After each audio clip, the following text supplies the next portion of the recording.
Yeah.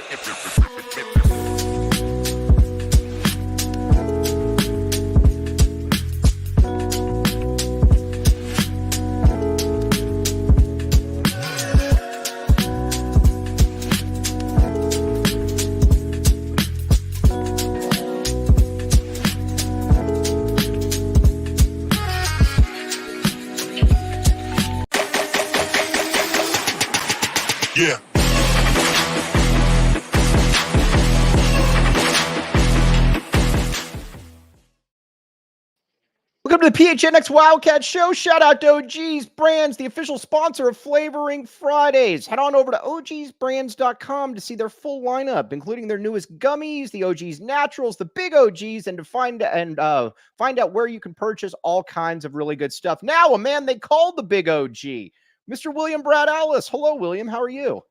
Good, Michael. How are you? Brad, first of all, you looked fantastic. We can see the pearly whites. We can see the face. We can see everything. Brad, you look much better.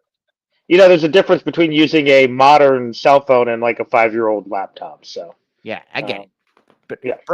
Brad, there's not a lot. Well, there have been times where Arizona looks like it's just hitting on all cylinders going into the NCAA tournament. There's also been times when there hasn't been, obviously. I think back, and, knock on wood, anything could happen. I think back to 2000 when I thought Arizona was the best team in the country. Then Lauren Woods gets a back injury the last week. And then Arizona, they beat Stanford, but they were no longer what they were. This year's team obviously doesn't have any injuries. But, Brad, everything is all systems go at this point, and that's exciting. Yeah, this is the time of year you want to be, as you said, hitting on all cylinders. You want to be hitting your stride. And unfortunately, I think in some recent memory, we've seen Arizona maybe peak in late January, early February. This team appears to be peaking at the right time. If you look at it, we've said for, 2 months now, this team could lose in the first or second round. They can make a deep, deep run. Right. They look more focused, more dialed in. If we're going to look at their season in a totality, they've really only had 2 really bad nights that they didn't get wins out of, and that's Oregon State and Stanford. Washington State is a quality team. FAU, who is on the bubble, is still a quality team with some matchup issues, and obviously there's no shame in losing to Purdue, who as despite being a Big Ten team they're good. They have one of the top 4 resumes, and that's let me say, everything we're going to talk about tournament, I believe in who's having the best season, not necessarily who is the best team. Right. That's why I like James Madison, because they've had a better season than 18-11 Maryland or whoever. But Purdue is having one of the 2 best seasons in college basketball, even if we don't believe their league is legit. So, but there's no shame in losing that game. So that being said, yeah, you like Arizona going in, and really since the second half of that first UCLA game, just playing focused, intense basketball. And they went in last night and ended the Pac-12, Pac-10 version of the UCLA rivalry with a whimper. They went on that little run. They got up 8. They extended that 8-point run. Game over. I paused the game twice to do things around the house, and my wife is like, you don't have to pause it. You know what's going to happen. And I'm like, yeah, but I like watching. Well, what I like too, Brad, is that they're not letting the foot off the gas. Earlier in the season, there were games where Arizona would have a really good first half, or they'd have a really good second half, and they'd win. Like, let's think about the first UCLA game, for example, where you let UCLA basically make 45 shots in the first minute and a half. And then Arizona buckles down, obviously, the last, 25, 30 minutes of the game. These last few games, though, this is what I really, really like, Brad, is that there's no let up. And I think that's what's exciting about this, is that Oregon, you beat the snot out of them from beginning to end. I don't really care that that Oregon scored 53 in the second half. It was always a 20-point game. Don't care in those situations. UCLA, much the same way. ASU, not quite as much, but they're just beating the snot out of teams now from beginning to end. And it's that killer mentality that you have to have going into March. I'll tell you the key point to me in this game that shows where Arizona's at. I think Arizona went up about 7-2. Right. And you're like, And then all of a sudden they were down 8-7. Right. And you're like, oh, this is going to be a dogfight, isn't it? UCLA is going to go out. They're going to fight. This is their Super Bowl. And then all of a sudden it was like 18-10, and they got up that 8-20. And so they never let they put their foot back on UCLA's throat and early. And to me, that was something this team wouldn't have done a month ago. It Right. would have been it might have only been a rock fight for the first half because at the end of the day, and this is staggering to say, this is just a bad UCLA team. I Let's know they talk about played that. Brad, let's talk they about that. played really good for 3 weeks. I know a few weeks ago, but They suck. This is one of the least talented UCLA teams, honestly, that I've ever seen. This, and Mick Cronin, I would. Mick Cronin cracked me up. He said, our players haven't developed. We can't guard anybody off the dribble. Dude, that's your fault, bro.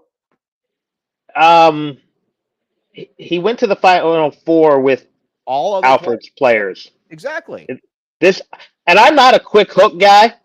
They should absolutely. He shouldn't have survived the night. They should have fired him because you're going now into the Big Ten, which, as we hate the Big Ten, it's a better league than the Pac-12. Yeah. You have no NIL money, and guess what? That little midget complaining about refs is not going to motivate your boosters. Right. Apparently, he can't recruit or evaluate talent. He can't develop talent because they can't defend. Right. We've seen a-hole coaches. Sean Miller could be an a-hole at times. You ever see Sean bury his team like Cronin does? No. And he does it, No. and it's every single game. And you know what it is, too? It becomes personal when he says, I have, Sebastian Mack, he shouldn't really be out there, he doesn't have the understanding of the game. Or, well, dude, that's on you at that point. And look at it this way. Last year was the last year that he really had Alford players that were so good that they could almost police themselves. Jaime Jaquez, Tiger Campbell, et cetera. Which is staggering to say because to me, I always said those don't seem like UCLA players. Yeah. They seemed like, ironically enough, Cincinnati type players. Yeah. Big East players, and but they showed that they may be the last of the great Bruins for a while because it's good. And Bona's really good. And is it Dylan Andrews? He's really good. They're not going to be there next year. They're either going to be in the league or they're going to transfer out. Because I think it's a sinking ship, and it's a shame. But I guess it's coming at the right time because as much as we don't like UCLA, they're the rival. It's a great rivalry when it was great. And how many times? Let me ask you this, Brad. How many times can you remember an Arizona UCLA game where you looked at UCLA's roster and you're like, okay, there's probably one player that would play at Arizona? Never, because even when they were mediocre, they were loaded. Yeah. It was because, and again, Lavin wasn't a good coach. Alford wasn't a good coach, etc. Yeah, but they could recruit. I mean, there were a lot of times when Arizona, especially under Lute at the Lavin era, went in with the inferior talent, 1 to 10, and were the better team because that shows the Lute Olson effect. But even as mediocre as Lavin is, ironically enough, of the last 4, he's still maybe number 2. Lavin was a better coach than Alford. He's a better coach than Cronin. I mean, he may not be a better X's and O's guy, but as a guy who runs a program, he could get better players. That's a shame. Because really, if you looked at when Arizona went head-to-head, even with Lute Olson, they usually did not win guys they went head-to-head on. UCLA, we always talk about this. UCLA was the only team when I was growing up, and it was mainly during the Jim Herrick era, but that I felt like, here, let me put this. Lavin had some more teams that were more talented. I always felt that Arizona was going to be better because the talent wasn't that different to be able to offset the coaching differential. The only teams that I always felt were maybe a little bit better than Arizona because of coaching and talent were those Jim Herrick teams, because Jim Herrick was a really good coach and he probably had a little bit better talent. That's the only time in Arizona with UCLA where I thought they had the better connection, I guess. Yeah, you run down when it came to LA kids, Herrick out-recruited Lute, and it's funny to say. Now, Lute had a much greater net. Obviously you had the Phoenix guys, but he could go into Indianapolis. He could go into and the second-tier LA kids were fantastic. Your Miles, your Reggie, etc. And again, Lute's ability to pick those guys. Yeah. Gilbert Arenas, who was a third-tier LA kid. People forget that. But they went head-to-head on guys like Dijon Thompson and Trevor Ariza, a couple I remember covering those battles. They went head-to-head on, Kevin Love and guys like that. And Arizona usually did not win those. I think Hassan Adams is one of the few. Right. But, again, when you're bringing in the best out of Seattle because you're winning all those battles with Washington, or you're bringing in the Portland guys, or you're bringing in the Midwestern guys, that even the playing field. But really, I don't even feel like Arizona's gone head to head with UCLA much in And recruiting lately. And look at it this way, Brad. Look who's coming in next year. These are guys, we were talking about this a bit on the post game. Carter Bryant should never be allowed out of Southern California. If UCLA is rolling, you should never allow a dude like that, a top 15 player who has been on the radar for what? 4 years? I mean, since he was a freshman, it's not like he's a late bloomer. Jamari Phillips, much the same way. Family are, roots for Southern California schools. LA kid or a Modesto kid, top 30 to 35 player. These are the kind of kids that should not be getting out of California. And I don't even know that they considered UCLA. That's what's wild about it. Ironically enough, USC has become the hotter team in LA. And that's really, really weird to say. Is it? All right, let's make fun of the UCLA fans for a second. Then we're going to get back to it. Man, this is not. I was talking about this a little bit with Bramlett. Bramlett, what's he ever done for the U of A? But this week, what's that? Yeah, he sucks. We will not disparage AJ Bramlett even in jest. Yeah, I know. It felt odd even joking about it. But AJ, salute. Even people say, oh, well, people in LA, they don't really care. They got so much to do. That's crap. I went to the 94-95 game, or excuse me, whenever the Ed O'Bannon team won the championship. What was that? 93, 94, 94, 95. No, 94, 95, I believe. Was that? Yeah. Either way, that place was loaded. That place was absolutely packed. So that there used to be UCLA fans. I just don't know exactly what happened to them, because there did used to be UCLA fans. Pauley did not used to be a barren arena where you could just go in and shout bear down the entire time. I think that shows you the problem with UCLA basketball. They were not able. They're the opposite of Arizona. Arizona, basically, and I always say guys my age and younger, maybe my age to your age, who grew up in the Lute Olson era, what did they decide they want to do with their money? We want to be Duke. We want to be we want to be Carolina. We want to be Kansas. That's why Arizona travels so well. Right. You go to, although the Blue Hairs still have a lot of the money, go to Vegas next week. What are you going to see? A bunch of dudes, 35, and the dudes and dudettes, 35 to 55. Right. Right. Who grew up on Lute Olson, who want to travel, who save up that, that in the first round, the second round. They wanted to be an elite fan base. Right. I think if you're the same age in LA, you grew up on Kobe, you grew up on Shaq, you grew up on Magic. You're a Laker fan now. You don't care about UCLA basketball. Yeah, you don't. It's really kind of an afterthought. And I wonder, are we going to get to the point in the next few years, could that hit USC football? Now that you've got two NFL teams back there, now that you're playing half your games in the Midwest, I think you'll be fine, but I think it's going to affect, we're at a point now where there's such a saturation of sports. Right. That you need your niche, and your niche in Tucson, Arizona is the University of Arizona. That's why Alabama football will always be relevant. But I'm not sure Miami's ever coming back. Right. I'm not sure, I think if you miss a generation, you could be done. And the key is in these smaller markets, it's the only game in town, so you've got a more captured audience. Right. But, in Phoenix, ASU football used to be number one, but that's back when you had one pro team. Now they're number 5. USC to me is always going to be fine, because it's just such an institution in of itself, and that kids grow up still wanting to play. If you're in LA, you're likely growing up wanting to play. I don't know the kids. And it's a football town. It's a football town. I don't know the kids. Yeah. I don't know the kids grow up wanting to be UCLA basketball players. They sure as heck grow up wanting to be USC football players. And that to me is just kind of the, that's the difference.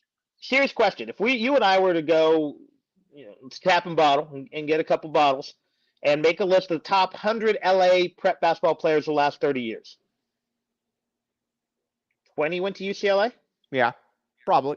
Right? Probably something like that. You got your Baron Davis, your JR. But how many went to Duke?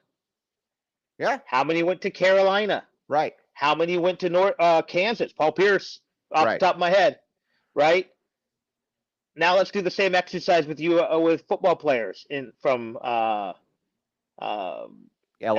And it's probably 45 to 50% stayed in town. Yeah. Of the really elite ones. So that's part of the problem, is all these hoopers in LA are watching their peers play all over the country. Whereas if you're still, if you're a top 5-star football player. Most of them are still, not all, but most are still going to USC. Ryan Neal, I'm telling you right now, Rick Pitino's a year away from being real problems. Rick Pitino is good for college basketball. Anytime St. John's is on, I watch it just because I know he's a scoundrel. I don't care. I like watching Rick Pitino. I think he's But you know what? enough. It took that, though, to revive St. John's. It did. You're not reviving St. John's with, like, you need to, there's, same thing. I wonder if, can Miami football has to have the perfect storm? I think anymore. And because there's so much talent there, but they're getting spread out. right. All right. Again, it's the third, fourth now team in that town.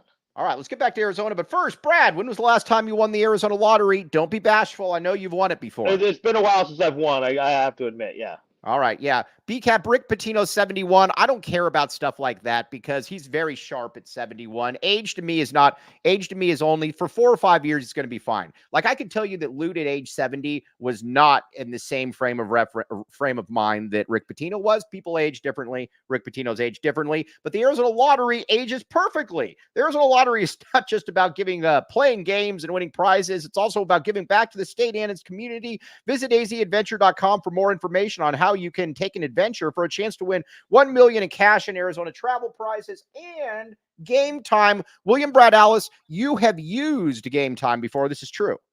I have. All right. Brad Alice has won the AZ lottery. He goes to Circle K. He goes, uses Game Time. Check it out. Game Time, my friends. You will thank me later. Let's see here. Download Game Time app, create an account, and use code PHNX for $20 off your first purchase. Terms apply. Again, create an account and redeem code PHNX for $20 off. All right. Now back to Arizona. Brad, that was probably the best game that we've seen KJ Lewis play in an Arizona uniform. And if it wasn't, it was at the very top.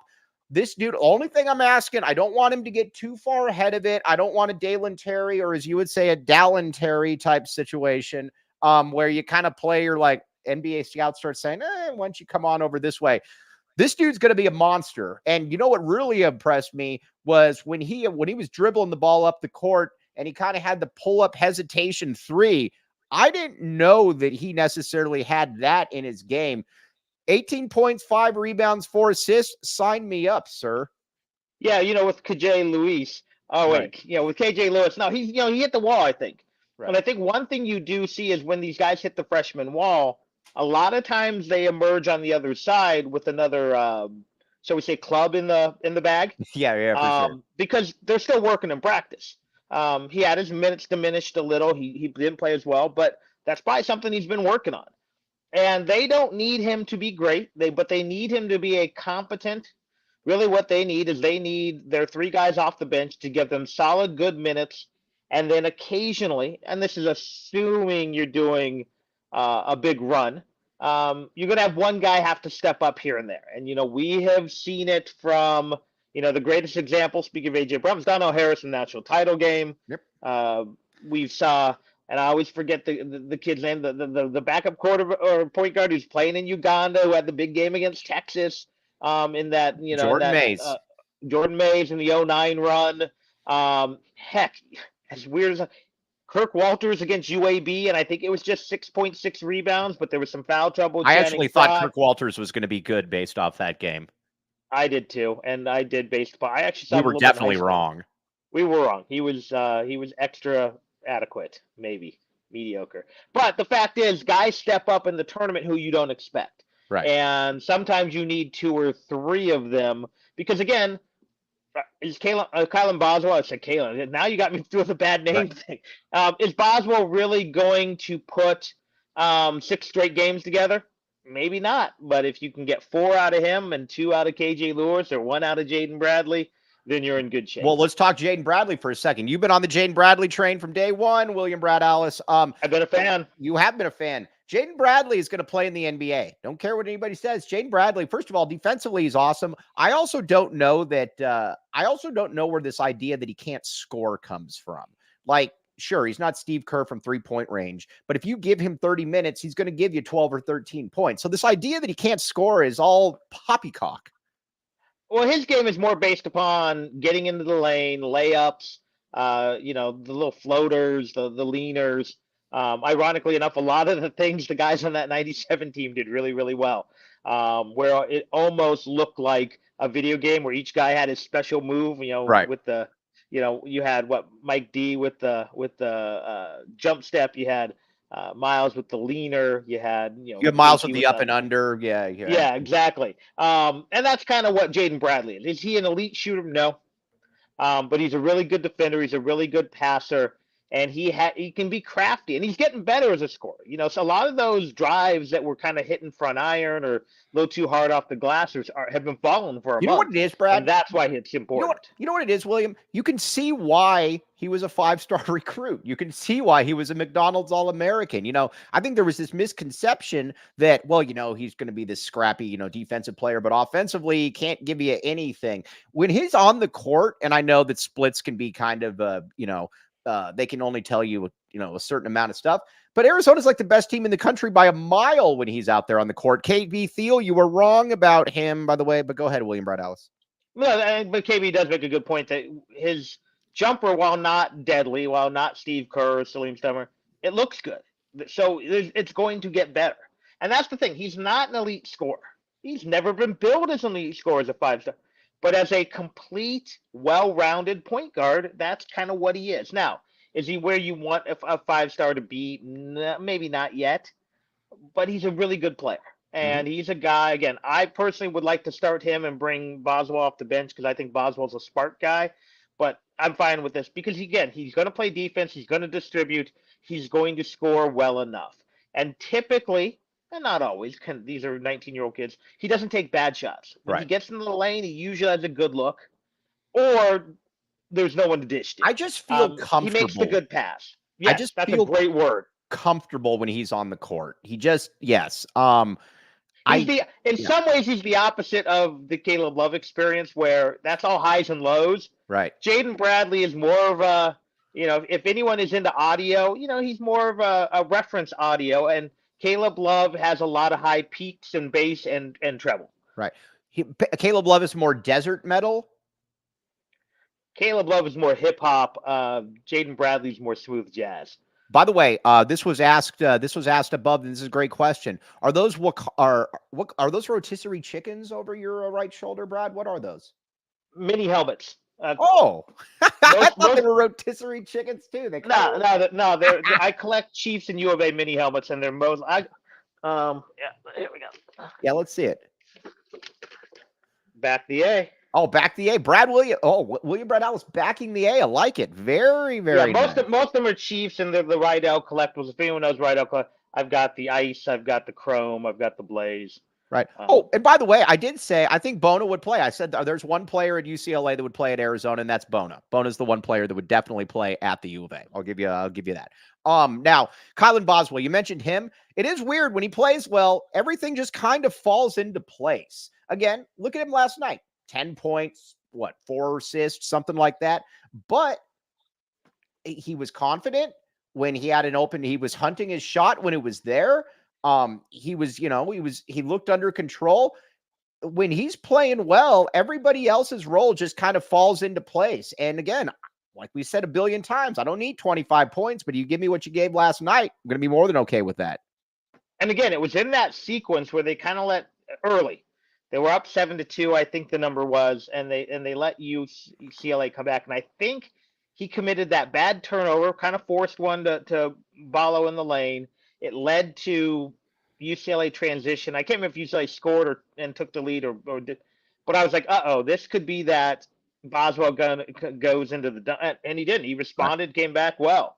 And that's the key. He has to not let one bad moment, 2 bad moments affect him. He can't, if he can't get in the rhythm of the offense early, he can't quit looking for his shot. That's what you need from him. And again, I'm going to take 10 and 4 from him every day of the week. And then if you have that one game again where you need him to step up and score 18 or dish out 7 assists, great. He has that again in the bag of tricks, but I don't need that every game.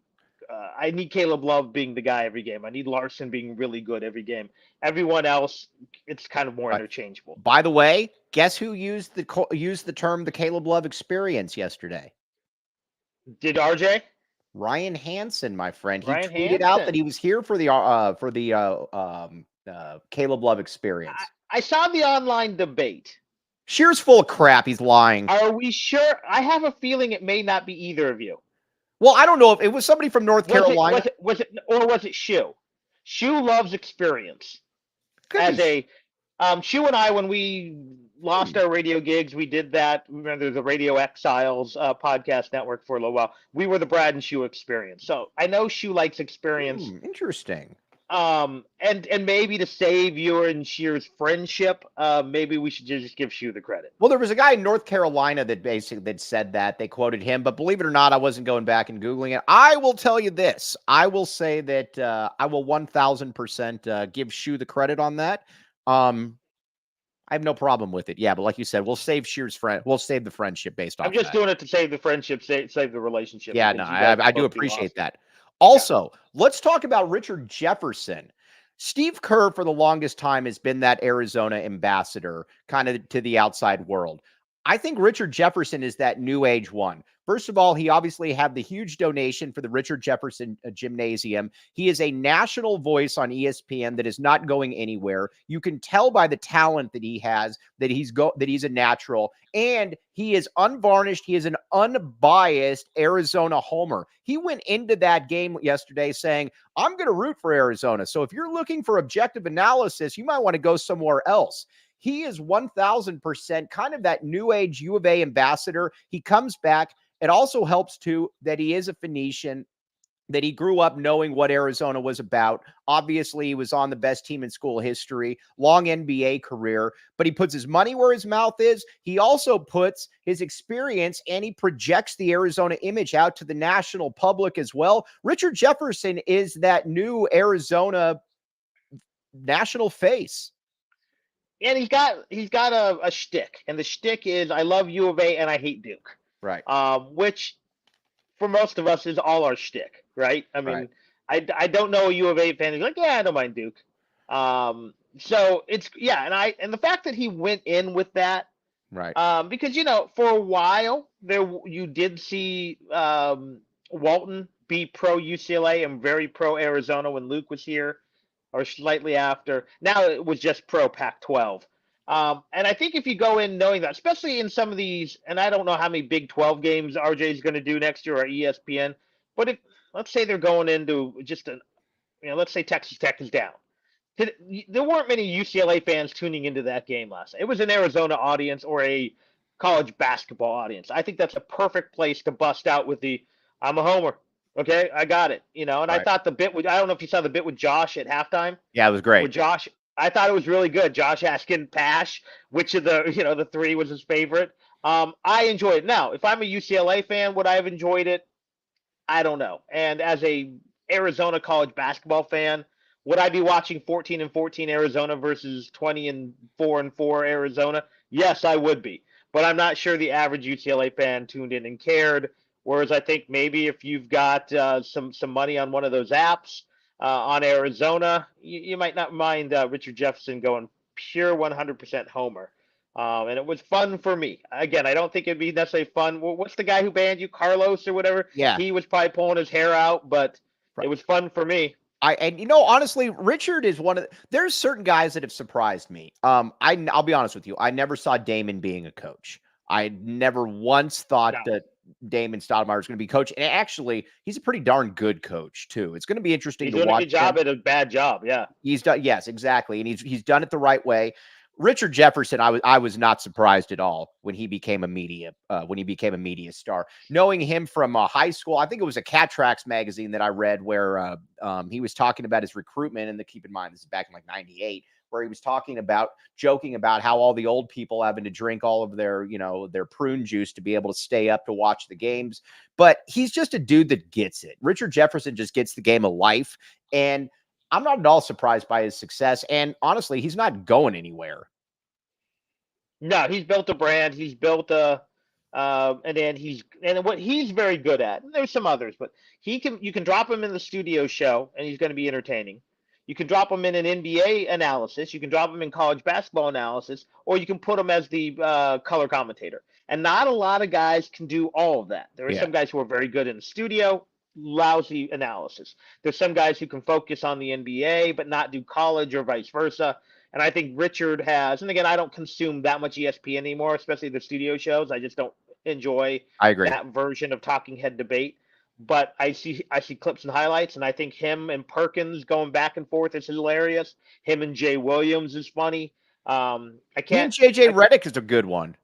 Yeah, and I couldn't tell if he call Reddick his least favorite or least favorite. Yes, Duke? I think it was his least favorite Duke player. Yeah, Yes. great line. And again, as much as I despise Reddick, the player, he's become a very good analyst as well. But no, it doesn't surprise me. If you saw the guys I covered, the two most engaging were Richard Jefferson and Channing Frye, with Rick Anderson right there. But yeah, so those guys' success. Wait a second. Mike Bibby wasn't one of the most engaging players. I didn't cover Bibby. That was right before I came on board full time with Cat Tracks. But no, Bibby's what people don't know, because Bibby's super shy. He's very shy. The fact that he posed for that picture with Steve Rivera, and not because he doesn't like Steve. Bibby and Steve have the amount of ex-players who respect Steve Rivera is staggering. Not because Steve's not a great guy, but because ex-players usually don't like reporters. But yeah, the fact that Bibby and him, and they're tight, and I've seen him interact just personally, and there's a level of respect with both guys. Right. It's very interesting.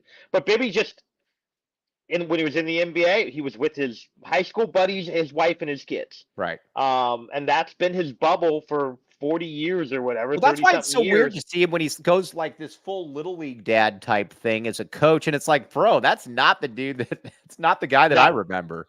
No, this was a guy who literally would. That's one reason he liked working with Josh, because there was no one around. He'd go work with Josh, and he'd go home to his at that time girlfriend and baby. Yeah. So, all right. Now let's talk about some awards here. Caleb Love is the easy choice for the conference player of the year, and it's not even close. This is not a close second. This is one of those. Now that they won the title. Yeah. If Washington State had won it, I think I would have given it to their guy. But no, once Arizona won that title, it's Caleb Love. And I also believe, too, that he should be I look around the country, and like RJ Davis keeps getting all this love for being a first-team All-American. I don't know why RJ Davis, outside of preconceived notions about Caleb Love, is ahead of him. Their numbers are identical. Arizona's going to finish probably slightly ranked higher than North Carolina as well. That whole thing makes no sense to me when they're like, well, you got to put RJ Davis in because he's clearly a first-teamer. That I do not get. It's the North Carolina for sure factor, and the fact that Arizona played half their games on the Pac-12 network. Right.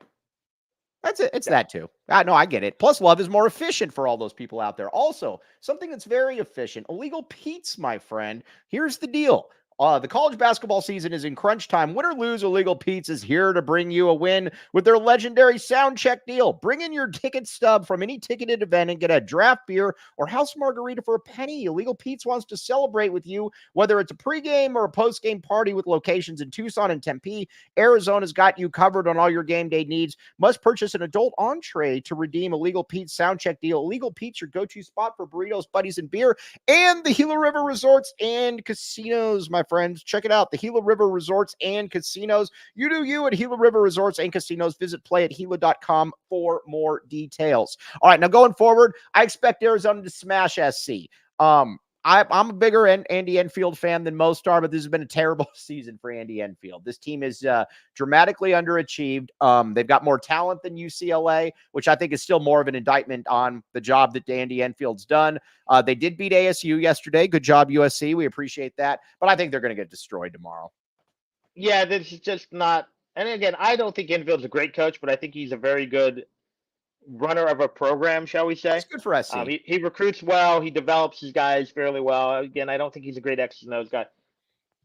He absolutely should look for another job this year. I think he's maxed out USC. I agree. Because what's he been there now? Over a decade, right? About 10 years. Yeah, maybe more than that. I think and I don't know what the job is out there. And I don't know if he wants to leave LA, but I think there's guys who just, it kind of runs the course. I think Altman might be that place in Oregon. The fact that I think I've long said, maybe not anymore, but Altman was the best coach in the Pac-12 for his run. Yeah, I agree. The fact that they're going to miss the tournament for 3 straight years is it kind of feels like that run is over. Yeah, I agree. So to me, man, he should be trying to go to Ohio State in the worst way. I think go back to the Midwest. Just like if I'm Enfield, maybe I'm eyeing to see if what's his face retires at Florida State. Especially because I think USC is going to be a much tougher job in the big. Both jobs are going to be tougher in the Big Ten. All right. One Um, thing though that I do 1000% want to, oh, hold on. I just lost my train of thought here. Oh, I want to play Stanford and Washington State in the Pac-12 tournament. I know a lot of people are like, just get in there, get out, get ready. I would like one more tune-up because they both are interesting. Excuse me. They're both interesting matchups for Arizona. Arizona clearly has a problem with both of those teams in that Arizona's had a difficult time defending their three-point shot. That clearly is an issue. And Washington State is a tough matchup for them. I would 1000% like to play against both of them just as a tune-up because they're wildly different teams that I think you could easily see in a type of team that you could see in the round of 32.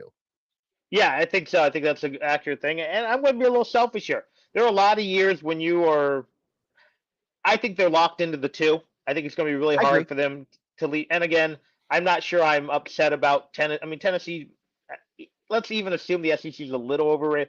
That was 4 good teams they beat in a row. Yeah, I got no problem with Tennessee at the 1. I have no problem. It's fine. And there'll be a lot of years where you're like, Arizona's a 2, just win a game, bow out, rest up. Selfishly, I want to win the last Pac-12 tournament title. Right. Yeah, I want Arizona to go out as the kings of at least the tournament era of the Big Ten, Pac-10, Pac-12 era. But yeah, if they can also get some extra work that they're going to need for the NCAA tournament, and I think you're right. Washington State's a team you're going to see in the round of 32, maybe in the Sweet 16. Stanford may be more similar to a team you see in the first round, but you need to be able to because you might run into in those first 2 rounds one of those hot shooting teams that lacks the athleticism but has guys who can bury the 3, and you need to be able to defend that because that's Arizona's bugaboo. Right, Neil. That's why I want to play Stanford because they are a good shooting team, and Arizona has struggled to defend the 3 pretty much all season. That is why I want to play Stanford again. Again, I'd like a tune-up. I'm with William as well. I would like Arizona to be able to go in there and in the last year win the Pac-12 regular season title by 1 or 2 games, and then win the Pac-12 title or win the Pac-12 tournament title as well. And then you go from there. And like I said, I got no problem with Tennessee. Also, something we need to, I mean, everybody brings it up, obviously. So it's not like this is a unique point to me. Rick Barnes, and again, you could say it about Arizona as well. Rick Barnes has been coaching a long time. He's had a lot of really good teams. Rick Barnes has made 1 Final Four in his career. Rick Barnes teams generally go out early. Now, this is definitely a good Tennessee team, but I'm also to the point with a lot of Rick Barnes teams where I'll believe it when I see it type thing. Yeah, I think if you're the 5th overall and the 2 seed in the West, and Tennessee's your one of it. I'd rather see them than UConn. I'd rather see them than Purdue. I'd rather see them than Houston. So yeah, give me. Brad, you're giving way too much love to Purdue in the Big Ten on this broadcast. Matchup. I do not like this, Brad. You've done this now 3 times on the show. It's a matchup thing. Now, whether Purdue gets that far, face them in the Elite 8, but you're telling me you wouldn't rather match up with Tennessee than Purdue? I don't know, now, man. Again, who do I have going further in my bracket? It's probably going to be Tennessee. But who would I rather have the 1 in my bracket? I'd rather have Tennessee. What I'm going to laugh at is when the Pac-12 for another year has more teams in the second weekend than the Big Ten. Both of them? Yeah, they're 2 teams and they're on the Sweet 16. I'm going to laugh.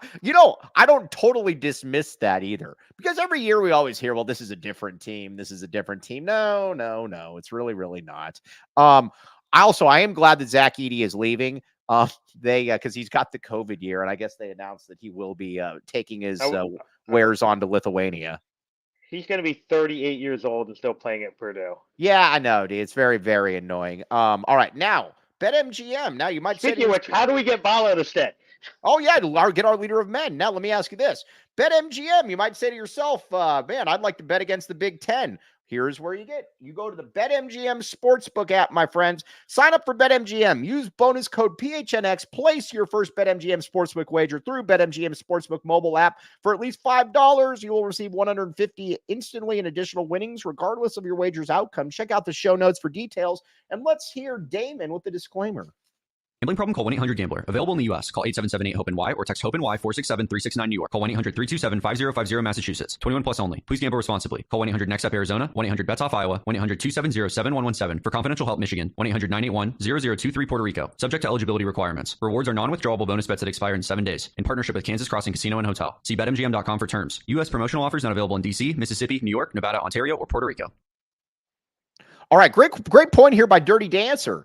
I fall into the same camp here. All of the other players I think have, whether NBA aspirations, they have at least fringe NBA hopes. Ballo has absolutely no chance of playing in the NBA. He just does. I mean, he would be woefully misplaced in the NBA.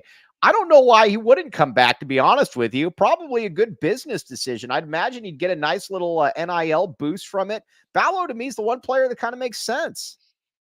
Yeah, I thought maybe a year ago, if he had showed some development in sort of that mid-range jumper, or maybe a titch more athletic, he might be able to carve himself off as like that third big guy.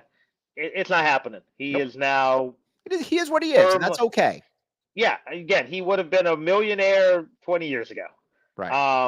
And I don't know enough about the international scenes to know how a guy like that translates. My guess is he can carve himself out somewhere, especially with that non-American passport. But even the European game is going more to guys who can shoot, guys who can extend. So yeah, I think I could definitely see him coming back. But he can also carve out. Who is better? Who is better, Oumar Ballo or JB?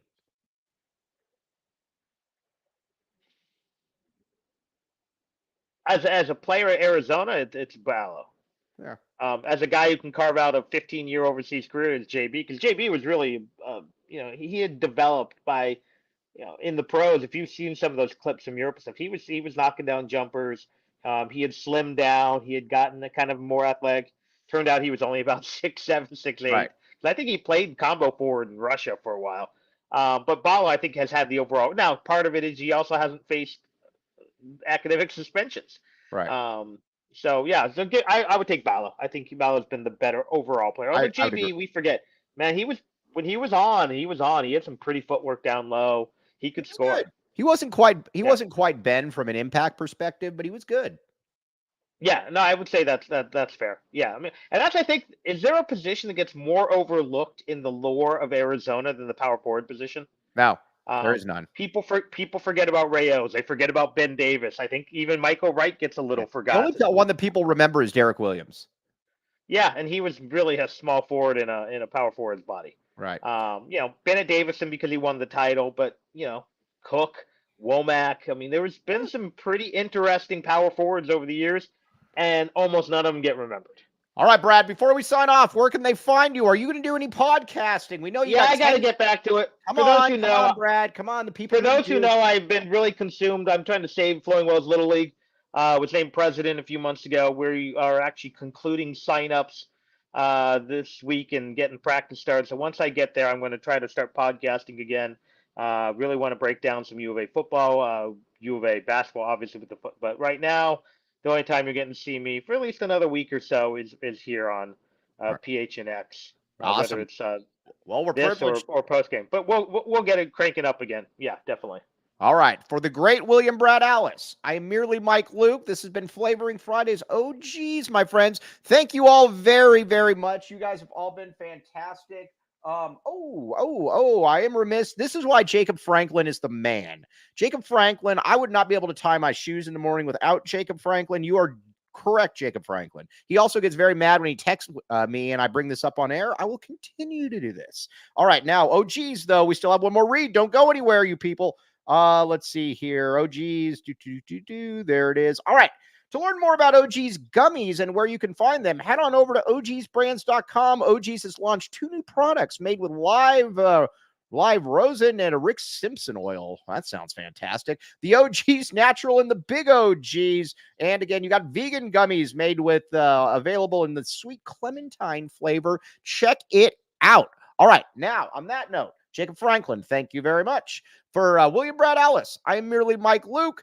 You guys have been listening to the AZ Wildcats podcast. We all silly like the mayor.